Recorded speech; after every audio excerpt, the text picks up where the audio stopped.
Steve Rogers, wanted dead or alive. After 6 epic The Falcon and the Winter Soldier episodes, the original Cap is nowhere to be found. With no body for evidence, the burden of proof is on CBR, and our legal team has put together 5 arguments that the OG Cap is gone with the wind, and one that he's planning a bigger comeback than Michael Jordan to the Bulls in '95.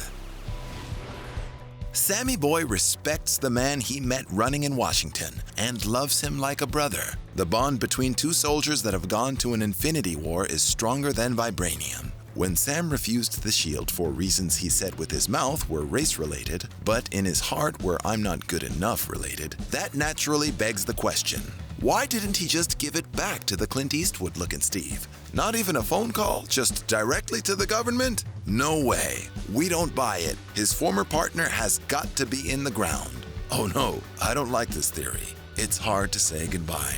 We miss you, Cap.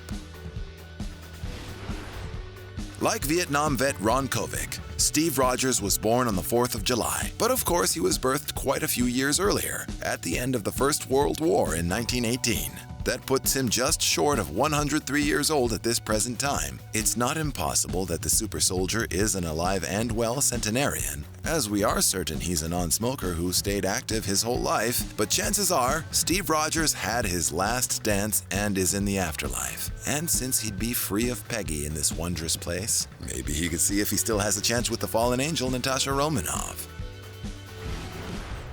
106-year-old Bucky B is on the long road to redemption for his many sins. This is where Barnes' friendship with Yori comes in, the sweetest golden-aged man who's actually significantly younger than he. Yes, Bucky did send Yori's boy to an early grave, which explains a piece of the relationship, but let's go down a rabbit hole for a moment to talk to see if maybe there's another reason. The 2010 movie Rabbit Hole, to be exact, where a young man who looks a lot like Mr. Fantastic accidentally runs over the son of Aquaman's mom and Harvey Two-Face. When their marriage is falling apart due to the loss, the Queen of Atlantis forms an unlikely friendship with her boy's runner-overer, a way of holding on. Is Bucky's friendship with the elderly man a way of holding on, not only to the progeny he assassinated, but to Steve himself? With all the post-blip craziness and super soldier secrets coming to light, who better to mentor the Falcon than the MCU's grand old man? Steve would have been Sam's first call after finding out about Isaiah Bradley. Every hero has their confidant, someone a little older who has a more objective eye and can keep your flight on a safe path. Batman has Alfred, Deadpool has Blind Al, and Spidey had Tony. Steve would be the first and best choice for that role for the Falcon. The fact that Sam doesn't consult him must be because he can't. Steve must be gone. Sam and Bucky were not really chummy from the start, so why did Sam suddenly start texting him, hanging out and partnering up? Could it be that old man Steve made Sam make him a promise to be his brother-in-arms' keeper? Steve has a soft spot for the man who stood up for him by the trash cans during the Second World War, and since then, they have watched out for each other, no matter the circumstances. Steve sees the good in Buck, and since Sam is more like Steve, a hero with the will and good character not to go mad with power and succumb to the dark side, he may have asked the angel with vibranium wings to watch over the twisted soul known as the Winter Soldier. That sure sounds like a last will and testament to me.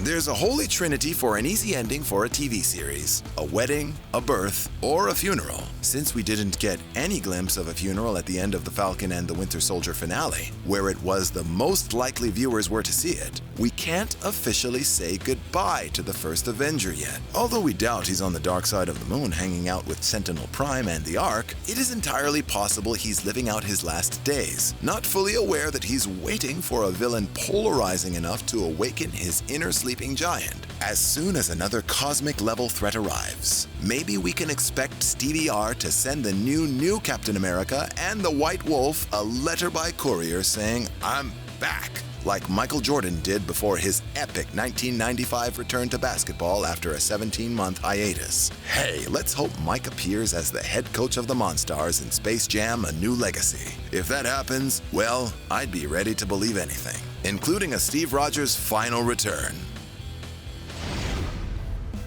Back to another theory to Cap's death. Many believe that the beginning of episode 1, when we see Sam giving the shield to the Smithsonian, was actually Steve's funeral. Oh no. Now I'm sad again. Let's always remember that precious moment when he picked up Mjolnir. That was the best of times.